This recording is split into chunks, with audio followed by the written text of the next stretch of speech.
Welcome to 21 Conversations, ou 21 conversations sur le bien-être, 21 conversations on wellness. Today, I am so delighted to welcome Max Cook. He's the Directeur Général, or the CEO of EdCan. And EdCan, a surprise to me, 129 years old. I was certainly as active as I could be when I was in the K-12 system as a director.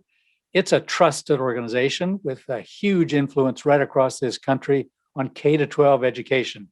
And that means focus on policy and practice and equity for teachers and administrators and, of course, students and parents.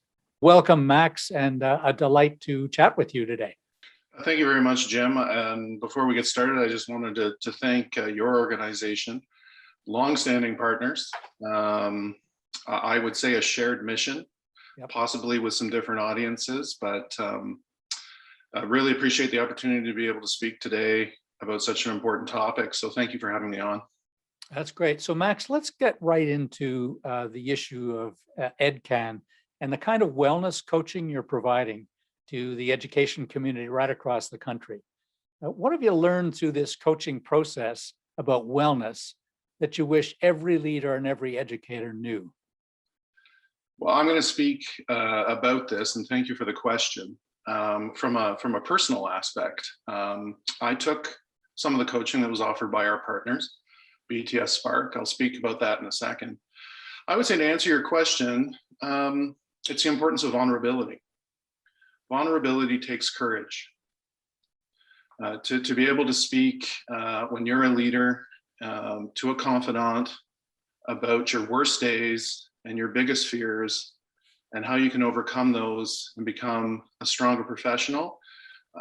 There may be a lot of folks who might not be ready for that, but I would say now's the time to engage in those types of discussions because of the benefits that come from them. I would add that, in any work environment, not just in the education sector, trust is a massive piece of the puzzle. When you don't have it, it can cause a great deal of stress. When you don't have trust established, this type of stress leads to toxicity, reduced efficacy. To finalize, I would just say seeking professional guidance that we can do better for ourselves and our staff, for our organization, is something that we need to embrace rather than working in isolation. Without taking care of our own needs first, a lot of us carry that around as some sort of stoic badge of honor. I would say it's old school thinking. And I'd say if there was one good thing, if you will, that came out of the pandemic, is that I think that there are more leaders in every field that are more prepared to engage in this type of introspection of their own leadership. I hope that's the case. I know, 14 months, particularly for principals and vice principals, certainly for teachers and students, but principals and vice principals have, re-timetabled school, I don't know how many times, maybe 5 or 6 times in the last year, and that's no easy feat.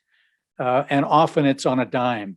And I know that they feel a deep stress personally. And as principals and vice principals, and often it's a principal on his or her own, they don't have a whole lot of confidence within the staff, who largely are probably at home, to deal with. So I've always, through my career, encouraged them to build a network and talk as much as they can to colleagues.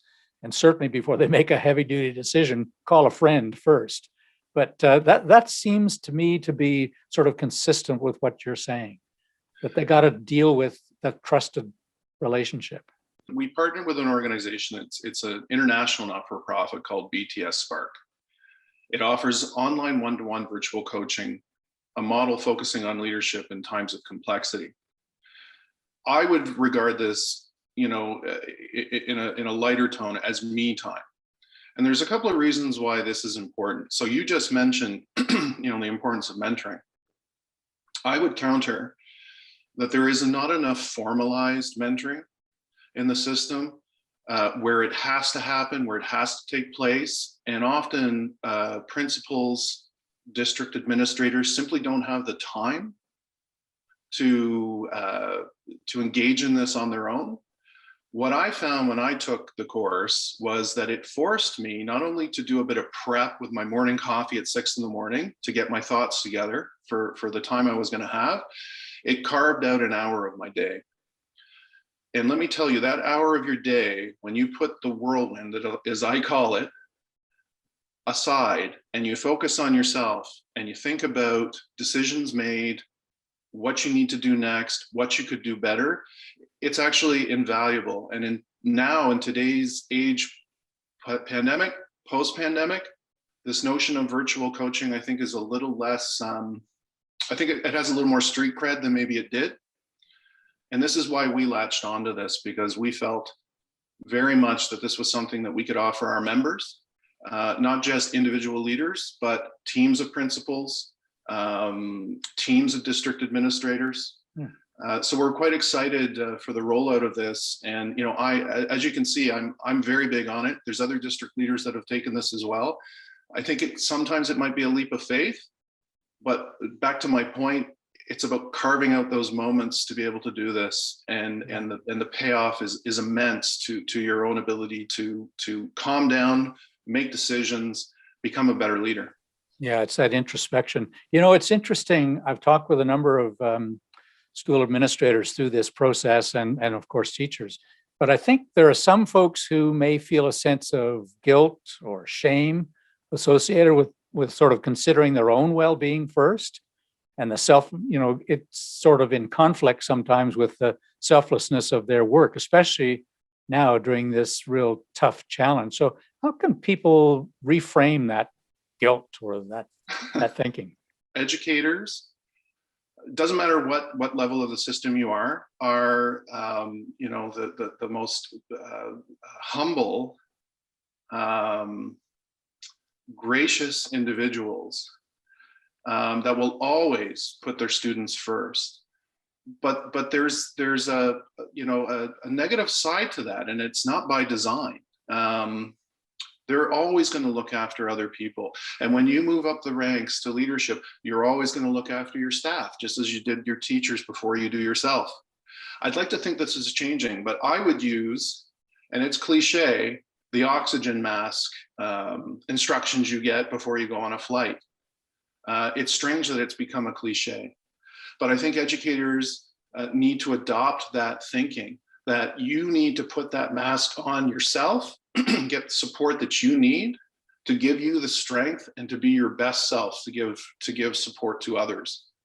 You've had a program called Well at Work, and you pivoted that, as you said earlier, you call it now Well at Home.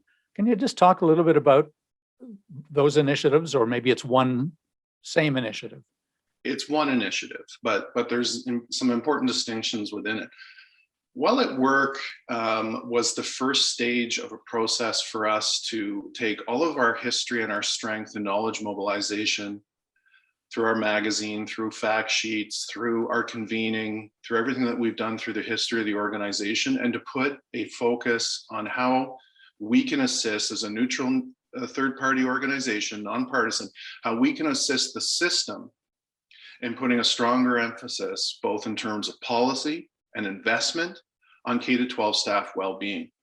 What's interesting is you see and rightly so, what we noticed was there was a focus, obviously, I'm talking even pre-pandemic now. I hate the way we have to say pre-post-pandemic, but I mean, or current pandemic, but you know, there's been a focus for many years on student well-being.